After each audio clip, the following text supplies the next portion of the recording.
All right. So on to our next topic, swimming's number one problem. And we've actually talked about this, or not about this, but when you scale back, right? You zoom out. We have talked about this, and it's parents, and not in like a bad way, like they're being helicopter parents, but they're not catering to the parental experience. And that's ultimately what's going on. Like when I'm at a swim meet, like I'm playing Magic the Gathering with the homies. Like I don't really care what's going on. Just tell me when I'm going to go swim, and I'll go swim. But it's a completely different experience for the parents. Like in this video, for those of you who have not seen it, she was like, I waited 5 hours. My kid added 5 seconds and I'm still here. Right. Like that's a terrible experience. Like, look at her face. Right. Look at her soulless eyes. Like she's done. And yeah, like I think, like it says, it's the number one problem in swimming. I mentioned last week, Hayes at Swimming League, they're kind of trying to solve this issue. Shout out to them, Hayes and Charlie Houchin. But what do you think about the number one problem in swimming? It's definitely a problem when we start talking about it, but I'm wondering, like, how do we solve it? Like, there's so many events and there's so many kids they try to cram into these meets. I mean, you've seen the warm too, right? You got little kids. You've seen those videos of like the warm-up pool when they got like 100 kids in the lane and they're like, oh, look at these kids, how they can all warm up together. And it's like, yo, that's was melee in there. Right. That's terrible. None of them are getting anything done. They're just getting wet. They're just getting wet. You learn about the third lane. Right. It's terrible. So yeah, the parent experience is often forgotten or just not even cared about. It's like, how many kids can we cram in this meet? How many entry fees can I collect? How many meet fees can I collect? And what am I walking away with cash wise? And then the parents are just stuck in the stands for 5 hours to watch their kid do a terrible warm up and then add 5 seconds. And then they're like, great, I got another 2 hours of this crap. So it's like, how do we solve it? Do you break up the meets, break it up into smaller meets? And then it's like, well, everyone who's a timer is a volunteer. So how are you going to get volunteers to come back 3 weekends in a row? How are you going to rent pool space for that long? Because you got the community who wants to use the pool, unless you have a private pool of some sort. Do you do time trials? Not time trials, like cuts. So you have to hit a certain cut to be at the swim meet so we can limit the numbers. And then it's like, all right, well, then you're just alienating X amount of swimmers who didn't make it. Yeah. I don't know. I mean, you can't even buy alcohol. The parents can't even tailgate. Like, what's going on? Let the parents drink. My solution right now. At least let the parents drink. Let them gamble or something. Yeah. Like, damn. So, like, my solution is something we've talked about. We've said this before. Put more Black people in the sport and let them, let us go crazy. Let us turn up in the stands. Let us bring our horns and stuff. Like you mentioned the Black swim meet, right? Like we talked about this tailgating. Like when I think about this, right, I'm thinking about the Texas Swim Center, and you just have everybody out there tailgating, doing their thing. And then this even goes into kind of what I've heard from Hayes and Charlie about Swimming League, where so you go and you're tailgating, right? You're having a good time, and then you get a notification that says, hey, your kid's about to swim. Go inside, watch your kids swim, back outside to the party, right? Now, the issue with that is still the alcohol stuff. So you'd have to figure out how to make sure everybody's safe. Maybe you get like a deal with Lyft or Uber. That's an easy thing to sort if you're going to be moving that type of numbers of adults and kids and whatever. That's easy money.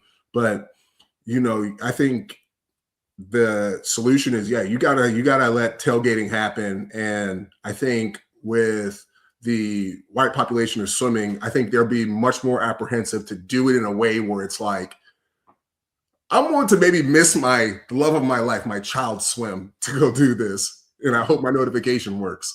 You know what I mean?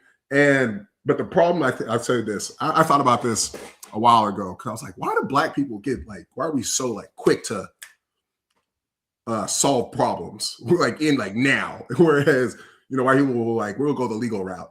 And it's like, we ain't waiting on justice. It's like, if you about it, let's solve it now. I think that's the only thing you got to figure out how to work around, because we are culturally different, and there's things that Black people perceive as disrespect that white people don't, and vice versa. And we don't need anybody getting brolic in the parking lot at the Texas Swim Center. Right? Like you just swam your 2 breaths and you found out your mom just got arrested and she's out on bond. Like, you don't need that. So I think the solution is, you got to get tailgating going on. You got to have some type of like actual like adult, not that adult entertainment, but some type of like adult entertainment where they can go enjoy themselves and then come back inside. Like with swimming, I keep saying swimmingly because they're the only ones I've heard say like you get a notification when your kid's about to swim. Yeah. Right. So you get that notification, go in, watch. You don't even got to go in. Maybe they just have like a TV section where you're only allowed to sit and watch if your kid is swimming. Right. Right. So like I think that's an easy way to solve that problem, but you're going to need a lot of Black energy who are willing to like really cut up and have a good time, I think, to make it something where you might miss your kid swim, which means it's enjoyable. Yeah. And I got 2 points on that. You mentioned, about, the drinking in the parking lot, the tailgating, and like having something with Lyft and Uber. But I think you're overthinking it because they tailgate and drink hella a lot at football games. Yeah. They drink at basketball games. They get buck wild at hockey games. So why can't they just have a little something at swim meets? Well, the thing is, though, with a kid in your car, it's a felony. Yeah, but don't kids go to football games and basketball games too? Yeah, true. But you're also not moving. You're stuck in gridlock. Right. And they stopped serving alcohol before, I think it's like halftime of the 4th quarter. So you do get a chance to sober up a little bit. I don't know about other sports, but I'm talking about college football. Well, there you go. You could do that. They didn't do that at Kentucky, I tell you that. Yeah. But I think it's the same thing.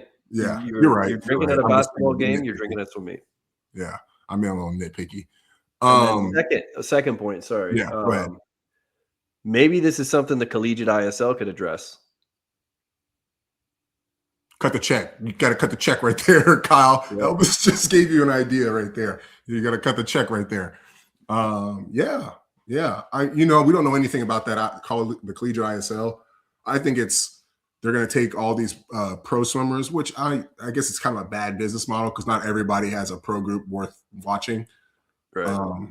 So I don't know how they're going to do that, but I think you got to reverse build it, kind of like, having said what you said, where you got to figure out the entertainment of the swimming side last and figure out how to keep everybody involved or get people there first.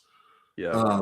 With it not being swimming, and then you figure out the swimming side to keep them there, and then you flip it from the everything else being the draw to the swimming, right? And I know we're circling back to the collegiate ISL, but I had a good point and I just forgot it. Oh God, I hate when that happens. I said reverse build it, make it about the other things first. Oh, right. Yeah, I got you, dog. Yeah, I think the collegiate ISL is gonna get off to a horrible start, but they're gonna figure it out as they go along. I just hope the start isn't horrible enough to turn people off to not giving them a second and third chance. You know what I mean? Like it's like when that new chicken spot opens up around the corner and you go like when it's all hype and new and the grand opening and you're like, yo, the service was terrible. It's like, I'm not going back. It's the same lady. Right. Wait, what? Right. So I think it's going to go kind of like that meet they had at Tennessee where the idea sounded great and then they put it in play and people were like, this is awful. I hate it. Yeah. But I think they'll learn from I hope they learn from their mistakes and just make it better and better as they go. Yeah.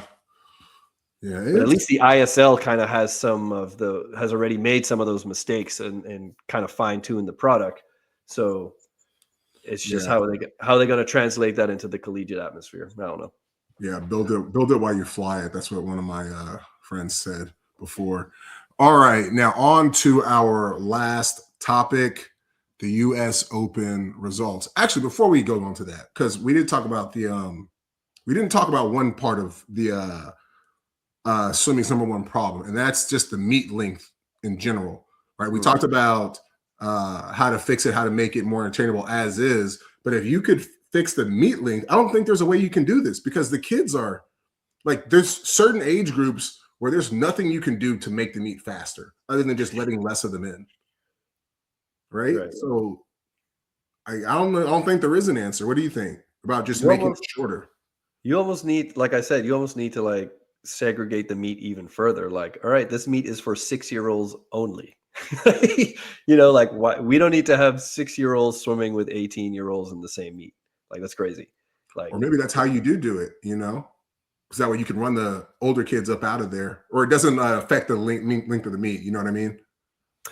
I've seen meets where it was like the older kids swam at like the normal time, like 9 a.m. till 11, and then the really young, slow kids came in like in between the sessions.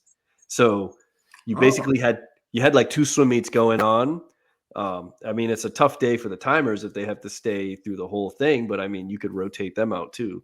right. So you got the faster kids coming in 9 to 11, and then 11:30 to 1:30 you got the little kids, and then from finals at 5 o'clock, and then Right. I mean 6-year-olds don't need to swim finals. Like Yeah. now they're done. Yeah. Yeah. That would be good.